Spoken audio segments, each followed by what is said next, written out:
नमस्कार, आप देख रहे हैं जीएनटी स्पेशल। आपके साथ मैं हूं नवजोत रंधावा। आज भारत अपनी संकल्प शक्ति के दम पर उस मुकाम पर पहुंच चुका है जहां इसकी गिनती दुनिया के सबसे ताकतवर देशों में होती है। जल थल नभ में अपनी असीम शक्ति के बल पर भारत ने एक ऐसा सुरक्षा घेरा बना लिया है जिसे भेदना किसी भी दुश्मन के बूते की बात नहीं। भारत के तरकश में दुनिया के सबसे घातक अस्त्र मौजूद हैं और अब जल्दी ही भारत की फायर पावर कई गुना बढ़ने वाली है।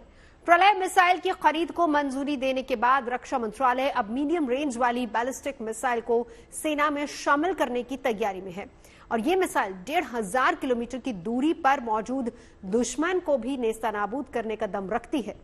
भारत के लिए क्यों जरूरी है ये मिसाइल और इसके आने से देश की सुरक्षा पर क्या असर पड़ेगा, देखिए ये रिपोर्ट।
ये भारत की वो फायर पावर है जिसे देखकर हर देशवासी का सीना चौड़ा हो जाता है, माथे पर गर्व का तिलक लग जाता है और हौसला आसमान की बुलंदियों को छूने लगता है।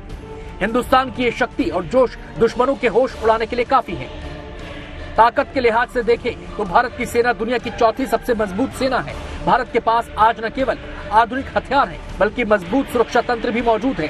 भारत के भंडार में ऐसी ऐसी मिसाइलें हैं जो पलक झपकते चीन और पाकिस्तान का गुरूर चूर चूर कर सकती हैं। सामने कोई भी सेना हो, लेकिन भारत के नचूक अस्त्रों की मार से बचना नामुमकिन है।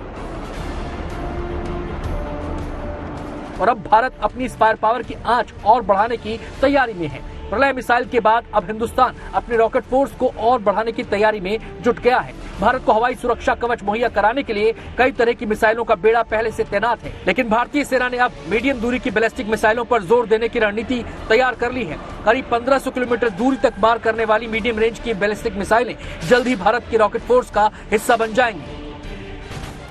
चीन की तेजी से बढ़ती स्ट्रेटेजिक रॉकेट फोर्स को देखते हुए अब भारत भी तेजी के साथ मिसाइल फोर्स पर काम कर रहा है। बात चाहे 150 से 500 किलोमीटर तक मार करने वाली प्रलय मिसाइल की हो या फिर उसके आगे 1500 किलोमीटर तक मार करने वाली मिसाइलों की, भारत तेजी के साथ रॉकेट फोर्स पर काम कर रहा है। इसके लिए सबसे पहले प्रलय मिसाइल पर काम किया गया जो 150 से 500 किलोमीटर तक मार कर सकती है और उसे तेजी के साथ तीनों सेनाओं में शामिल किया जा रहा है। इसके साथ ही 500 से 1500 किलोमीटर की मारक क्षमता वाली मिसाइलों की अगर बात की जाए, चाहे अग्नि हो या अग्नि प्राइम की बात की जाए, उस पर भी डीआरडीओ और तीनों सेनाएं तेजी के साथ काम कर रही हैं और तीनों ही सेनाओं को मिसाइल से लैस किया जा रहा है। हिंदुस्तान ने पाकिस्तान और चीन की नापाक साजिशों को नाकाम करने के लिए ये नई रणनीति बनाई है। इन दोनों देशों के पास भी मीडियम रेंज वाली मिसाइलें मौजूद हैं। ऐसे में चीन और पाकिस्तान को अपने मिसाइल पावर से परास्त करने के लिए भारत के पास हर रेंज की मिसाइलें होना जरूरी है। भारतीय फौज एक रॉकेट फोर्स बना रही है जिसमें मीडियम रेंज मिसाइल इंडक्ट हो रही है, जिसकी रेंज 1500 किलोमीटर तक रहेगी। पाकिस्तान के पास शाहीन 3 है, एक मिसाइल जो उसकी एक मीडियम रेंज मिसाइल है, सिमिलर रेंज की मिसाइल है, तो पाकिस्तान की मिसाइल को भी टक्कर देगी। और चाइना के पास जो मिसाइल है DF-21 या CSS-5, वो भी एक मीडियम रेंज मिसाइल है जो तकरीबन 4000 से 5000 किलोमीटर तक पहुंच सकती है। चाइना के पास इससे भी ज़्यादा रेंज की बैलिस्टिक मिसाइल्स हैं जो ऑलमोस्ट 10,000 से 11,000 किलोमीटर तक जा सकती हैं। तो इस प्रकार से ये बहुत ज़रूरी हो गया कि इंडिया अपनी खुद की रॉकेट फोर्स बने। भारत की रॉकेट फोर्स को मजबूत करने के लिए रक्षा मंत्रालय प्रलय मिसाइल की खरीद को पहले ही हरी झंडी दे चुका है। बहुत जल्द प्रलय मिसाइल की रेजिमेंट भारतीय सेना के विशाल आयुध भंडार में शामिल हो जाएंगी। प्रलय मिसाइल के साथ ही 1500 किलोमीटर रेंज वाली बैलिस्टिक मिसाइल की जुगलबंदी भारत की रॉकेट फोर्स को कई गुना बढ़ा देगी। पिछले साल दिसंबर के महीने में लगातार 2 दिनों तक प्रलय मिसाइल का 2 बार परीक्षण किया गया। 150 किलोमीटर से 500 किलोमीटर रेंज वाली ये मिसाइल इस परीक्षण में हर पैमाने पर खरी उतरी। सॉलिड प्रोपेलेंट रॉकेट मोटर से चलने वाली ये मिसाइल कई दूसरी अत्याधुनिक तकनीक से लैस है।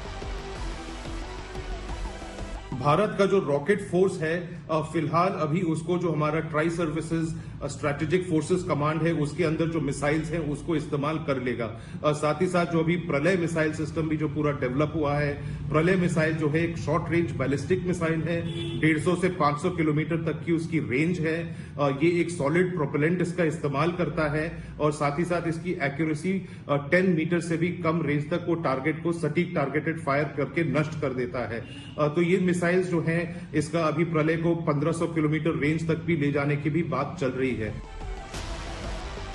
प्रलय मिसाइल में अत्याधुनिक गाइडेड सिस्टम लगा है। भारत में बनने वाली मिसाइलें दुश्मनों को ढूंढकर नेस्तनाबूद करना जानती हैं। अगर टारगेट ने अपना रास्ता बदल लिया तो मिसाइलें उनका पीछा करने के लिए अपना रास्ता बदल सकती हैं। भारत में भविष्य में बनने वाली मीडियम रेंज बैलिस्टिक मिसाइल भी ऐसी ही खूबियों से लैस होंगी। भारत के पास ऑलरेडी हम लोग के पास पृथ्वी सीरीज है, अग्नि सीरीज है, त्रिशूल सीरीज है, नाग सीरीज है और आकाश सीरीज के इत्यादि बाकी भी मिसाइल सिस्टम्स हम लोग के पास अवेलेबल हैं। जो अभी टेक्नोलॉजी से ये सब जो लैस हो रहे हैं उसमें बहुत जरूरी हो जाता है कि जो इंटरसेप्टर मिसाइल्स हैं उनको हम लोग अवॉइड कर पाए। तो इसका एंट्री और री एंट्री मैकेनिज्म भी इसको पूरा डिजाइन किया जाता है। साथ ही साथ इनका जो एक रिडंडेंसी इनबिल्ट करना पड़ता है ताकि इसका जो ओवरराइड मैकेनिज्म भी रहे जिसके अंदर ये मैनुअल कंट्रोल भी टारगेट तक जाने तक का इसका हम लोग को जरूरत पड़ सकता है। साथ ही साथ ये कंप्यूटर पे इलेक्ट्रॉनिकली भी ये अपने आप जाके टारगेट को डिटेक्ट कर सकता है। भारत के पूर्व सीडीएस जनरल विपिन रावत ने देश को घातक मिसाइलों के दम पर महफूज रखने का सपना देखा था। वो इस दिशा में तेजी से काम भी कर रहे थे। प्रलय मिसाइल उनके सपने को सच बनाने की दिशा में देश का एक बड़ा कदम है। हम लोग के पास ऑलरेडी अग्नि प्राइम है जिसको अभी टेस्ट किया गया, जो 1500 किलोमीटर रेंज का हमारे पास एक मीडियम रेंज बैलिस्टिक मिसाइल है। साथ ही साथ अगर इंटरकॉन्टिनेंटल बैलिस्टिक मिसाइल देखें हमारे पास अग्नि 5 का ऑलरेडी काफी बार टेस्टिंग हमने कर रखा है। पाकिस्तान और चाइना के पास भी ढेर सारे मिसाइल सिस्टम्स हैं। पाकिस्तान ने भी मीडियम रेंज बैलिस्टिक मिसाइल अपना गौरी हद 5 जिसे भी कहते हैं उसकी भी अभी टेस्टिंग की है। तो भारत के लिए रॉकेट फोर्स अभी बहुत जरूरी है क्योंकि जिस तरह से हम लोग के जो दुश्मनी देश हैं हम लोग के पाकिस्तान और चीन, उनके पास भी कैपेबिलिटीज है और हम लोग को और मजबूत करना पड़ेगा हमारे रॉकेट फोर्सेस को। भारत के पास फिलहाल अग्नि, पृथ्वी, आकाश, धनुष, ब्रह्मोस, अस्त्र, हेलिना, शौर्य, प्रहार और निर्भय जैसी कई घातक मिसाइलें मौजूद हैं जिनके दम पर देश की फायर पावर पहले से कई गुना बढ़ चुकी है। भारत की तीनों सेनाएं हैं लंबे समय से मिसाइल कार्यक्रम पर काम करती रही हैं। डीआरडीओ और समेत तमाम एजेंसियां इस काम को आगे बढ़ाती रही हैं। बात चाहे सुपरसोनिक ब्रह्मोस मिसाइल की बात की जाए जो एक बड़ी सफलता भारत की सेनाओं के लिए रही है, लेकिन बैलिस्टिक मिसाइल को लेकर भारत के पूर्व चीफ ऑफ डिफेंस स्टाफ स्वर्गीय जनरल बिपिन रावत ने भारत की तीनों सेनाओं के लिए एक रॉकेट फोर्स बनाने की बात की थी। उसी दिशा में अब बैलिस्टिक मिसाइलों से भारत की सेनाओं को लैस करने के कार्यक्रम पर तेजी से काम हो रहा है जिसमें प्रलय और दूसरी मिसाइलें शामिल हैं। इसके साथ ही भारत की अगर दूसरी मिसाइलों की बात की जाए, बड़ी मारक क्षमता वाली इंटरकॉन्टिनेंटल मिसाइल, चाहे अग्नि की बात की जाए, उससे पहले पृथ्वी और इस वक्त अग्नि प्राइम और ऐसी कई और मिसाइलों पर डीआरडीओ लगातार तेजी के साथ काम कर रहा है। यह हिंदुस्तान का वो दम है जो बिना शब्दों के शत्रु को हद में रहने की चेतावनी देता है। अपनी इस आयुध शक्ति को लगातार बढ़ाने के पीछे हिंदुस्तान का इरादा साफ है। अगर किसी ने भारत की सरहदों पर नजर डालने की हिमाकत की तो उसका अंत निश्चित है। मंजीत नेगी के साथ bureau report, good news today.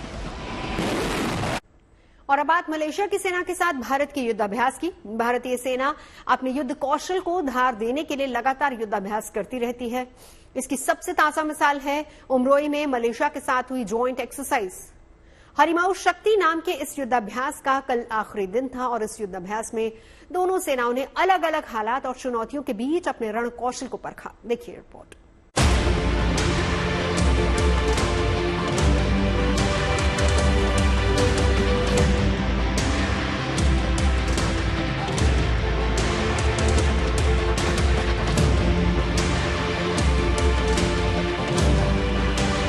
घने जंगल में घातक हथियार लेकर दबे पैर आगे बढ़ते जवान।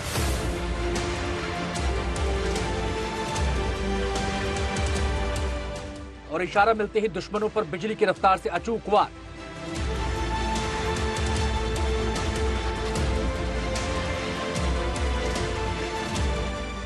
सेना के स्पेशल ऑपरेशन का आभास देने वाली एक्शन पैक्ड तस्वीरें उस ज्वाइंट मिलिट्री एक्सरसाइज की हैं जो भारत और मलेशिया की सेनाओं के बीच मेघालय के उमरोई में किया गया।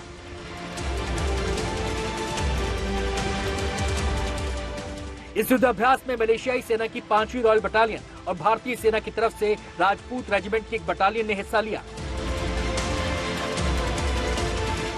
भारत और मलेशिया की सेनाओं के बीच हरिमऊ शक्ति 2023 नाम से इस आर्मी एक्सरसाइज का आगाज 23 अक्टूबर को हुआ था और 5 नवंबर को दोनों सेनाओं के इस युद्धाभ्यास का आखिरी दिन था। ज्वाइंट एक्सरसाइज के आखिरी दिन दोनों देशों की तरफ से हिस्सा लेने वाले सैनिकों को परिश्रम और पराक्रम से लबरेज इस ज्वाइंट एक्सरसाइज को सफलतापूर्वक पूरा करने के लिए सम्मानित किया गया।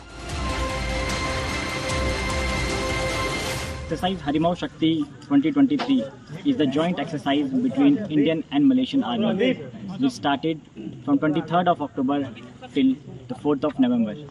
This is the 4th edition of this exercise. Past 3 editions were conducted in Malaysia, and this is the first time the exercise is happening in India. This exercise started with the command post exercise, which laid the foundation for a 2 weeks long training program. इस युद्धाभ्यास में ground operation के अलावा हेलीबॉर्न operation और ऊंचे पहाड़ों पर rock craft training का भी अभ्यास किया गया, जिसमें दोनों सेनाओं के जवानों के बीच गजब का तालमेल और उत्साह देखने को मिला।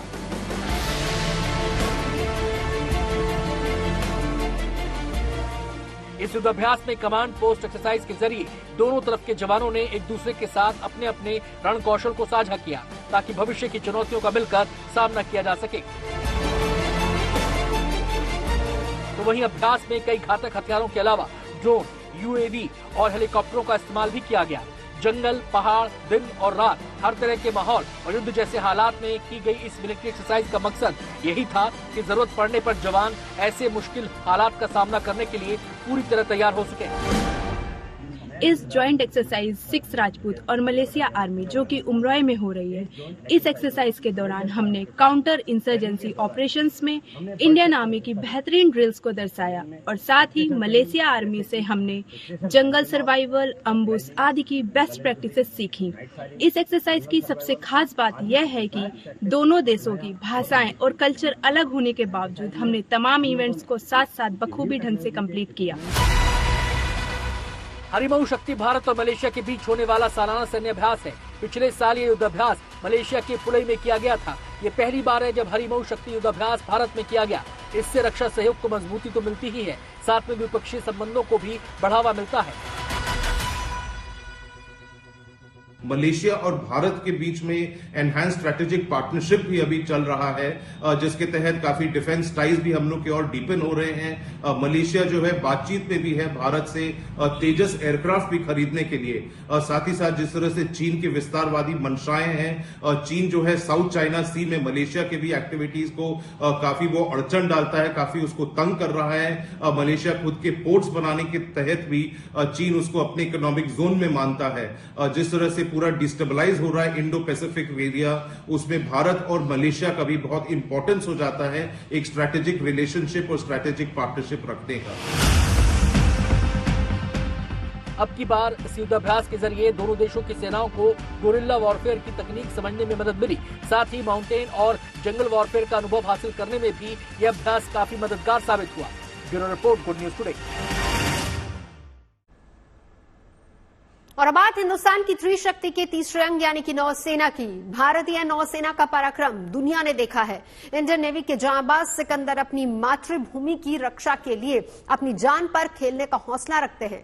इंडियन नेवी को समंदर के बाहर और समंदर के भीतर तमाम चुनौतियों का सामना करना पड़ता है। इन जवानों के हौसले, इनका दमखम, इनके हथियार और कैसे ये एक टीम के रूप में काम करते हैं, चुनौतियों का सामना करते हैं, इसका जायजा लिया हमारे संवाददाता पारस दामा ने। देखिए उनकी रिपोर्ट।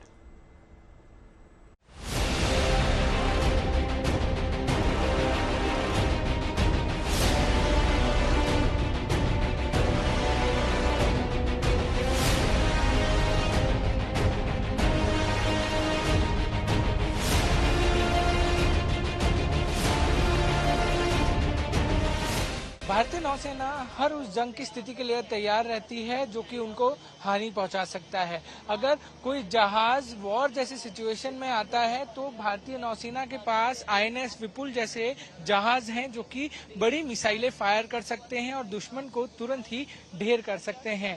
ये मिसाइल सरफेस टू सरफेस की होती हैं जो कि बहुत खतरनाक होती हैं और लंबी दूरी तक फायर करके सामने वाले जहाज को पूरी तरीके से खत्म कर सकती हैं।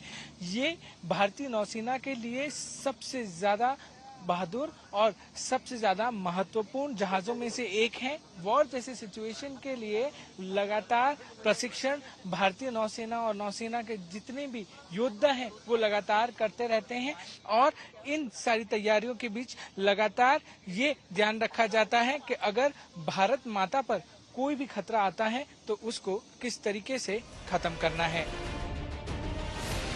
आधुनिक जंग में बायोकेमिकल वॉर और न्यूक्लियर वॉर की चुनौती सामने है। आज के दौर में ऐसी जंग कभी भी संभव है। हमारी नौसेना के पास इन जंगों से निपटने के लिए ताकत भी है और हथियार भी है जो ऐसी जंग में भी दुश्मनों को धूल चटा सकते हैं। पिछले कुछ सालों में भारतीय नौसेना की ताकत 4 गुना बढ़ी है। इसके पीछे सबसे बड़ा कारण है आत्मनिर्भर भारत के तहत बन रही भारत की पनडुब्बियां, वॉरशिप्स और बाकी के उपकरण। भारतीय नौसेना हर स्थिति के लिए पूरी तरीके से ट्रेन होती है और तैयार रहती है। वहीं मॉडर्न वॉरफेयर की बात करें तो आधुनिक जंग में बायोकेमिकल का और न्यूक्लियर का इस्तेमाल जल्द ही किया जाएगा और इस स्थिति में कैसे निपटा जाए उसकी तैयारियां भी भारतीय नौसेना पूरी तरीके से करती है। भारतीय नौसेना के जितने भी जहाज हैं वहां पर हर जगह पर एक ऐसी टीम का गठन किया गया है जो ऐसी स्थिति में काम करने के लिए बिल्कुल सक्षम होगी। अगर कोई ऐसी जगह है जहां पर बायोकेमिकल से हमला किया गया है और वो शिप वहां से गुजरती है तो एक मॉनिटरिंग टीम बनाई गई है जो कि उस पूरे इलाके को, उस पूरी शिप के इलाके को मॉनिटर करेगी। मॉनिटर करने के बाद एक टीम जो है वो पूरे शिप को डिकंटामिनेट करेगी। डिकंटामिनेट करते समय उस बात का पूरा ख्याल रखा जाएगा कि जो रेडिएशंस हैं वो कहीं और ना जाए और वहीं से उस पूरे रेडिएशन को डिस्ट्रॉय कर दिया जाए। हर सिचुएशन में लड़ने के लिए भारतीय नौसेना बिल्कुल ही सक्षम हो गई है। डिफरेंट पीपी किट्स रहते हैं, हर एक पार्टी के लिए अलग अलग रहते हैं। तो वो तो रह गया कि जब हमें पता चला है, पहली बात हमें पता कैसे चलेगा, हमारे शिप पे ना सिस्टम्स है 2-3 सी कैट्स ऐसे अलग अलग, वो क्या ना सेंसर्स है। जब भी न्यूक्लियर अटैक होगा डायरेक्ट हम पे नहीं होगा, वो यहाँ से 5 किलोमीटर 10 किलोमीटर दूर होगा, हमारे रेंज से बाहर होगा, हम उनको डिटेक्ट नहीं कर पाएंगे। तो लेकिन वो जो गैस का क्लाउड बनेगा, उसके वेपर्स बनेंगे, वो हमारी शिप को जैसे ही टच करेंगे हमें पता चल जाता है, सेंसर बच जाता है। हम सेम टाइम सब कुछ ये हैच बंद कर देंगे, लॉक कर देंगे, सील्ड सीटाडेल हम अचीव कर लेंगे। उसके बाद हम अपनी टीम बाहर निकालेंगे। अब जैसे ही हमारा ना सबसे पहला होता है प्री वेटिंग। आप ये नोजल्स देख रहे हो, ये रेड कलर के जितने भी है, ये सारे में से पानी स्प्रिंकल होगा और ये वॉश होता रहेगा जब तक हम अचीव नहीं कर लेते अपना वापस से स्टेट। हथियारों की ऐसी ही कड़ी में एक और बड़ा नाम है INS व्यास का। इसमें आधुनिक हथियारों का बेड़ा और बेहतर युद्ध क्षमता मौजूद है। ये जहाज दुश्मन को न तो अपने करीब आने देता है और न ही उसे अपने सामने टिकने देता है। आत्मनिर्भर भारत की पहल के तहत INS व्यास भारतीय नौसेना की बड़ी ताकत है। INS व्यास ये भारत नेवी का एक ऐसा जहाज है जो दुश्मन को अपने पास भी नहीं आने देता है। समुद्री सीमाओं की रक्षा में INS व्यास पिछले कुछ सालों से लगातार तैनात है। INS व्यास की सबसे खास बात यह है कि ये रेडारों की मदद से चलता है और इसमें आधुनिक रेडार अलग अलग चीजों के लिए फिट किए गए हैं। अगर किसी प्लेन को ट्रैक करना हो तो उसके लिए अलग अलग रेडार है, वहीं मिसाइल्स फायर करने के लिए भी इसमें अलग अलग रेडार फिट किए गए हैं। आधुनिक तकनीक से बना INS व्यास समुद्री सीमा की रक्षा के लिए सबसे मजबूत जंगी जहाजों में से एक माना जाता है। तकरीबन इस जहाज को ऐसे आधुनिक चीजों से बनाया गया है जिससे वो सरफेस टू सरफेस भी लड़ सकता है, सरफेस टू एयर भी लड़ सकता है और अगर जरूरत आन पड़ी तो सबमरीन वॉरफेयर के लिए भी ये जहाज सबसे ज्यादा महत्वपूर्ण हो जाता है। इसकी जितनी भी आप रेडार्स देखें यहाँ पर, वो सारे 70% भारत में बनाए गए हैं। मिसाइल्स हो या एंटी एयरक्राफ्ट गन हो, ये सारी जितनी भी चीजें हैं वो भारत आत्मनिर्भर भारत के तहत ही बनाई गई हैं। INS ब्यास भारतीय समुद्री सीमा के लिए लगातार तैनात है और भारत को एक रक्षा कवच प्रदान करता है। आत्मनिर्भर भारत के तहत भारतीय नौसेना लगातार मजबूत हो रही है। आधुनिक साजो सामान के साथ वो लगातार ताकतवर बन रही है और नौसेना के जवान समंदर के वो सिकंदर बन गए हैं जिन्हें हराना अब मुश्किल ही नहीं, नामुमकिन भी हो गया है। गुड न्यूज टुडे की इस खास पेशकश में आज बस इतना ही। आज की पेशकश में हमने आपको दिखाया कि किस तरीके से भारतीय नौसेना हर सिचुएशन को लड़ने के लिए पूरी तरीके से सक्षम है और तैयार है। भारतीय नौसेना की बढ़ती हुई ताकत के पीछे सबसे बड़ा कारण है भारत में आत्मनिर्भर भारत के तहत बन रहे भारतीय नौसेना के नए जंगी जहाज और भारतीय पनडुब्बियां। भारतीय नौसेना अब भारतीय सेनाओं में सबसे ज्यादा मजबूत सेना बनके सामने आ रही है। कैमरामैन साहिल चौहान के साथ पारस दामा, गुड न्यूज। GND स्पेशल में अभी के लिए बस इतना ही। देश और दुनिया की तमाम अच्छी खबरों के लिए आप देखते रहिए गुड न्यूज टुडे।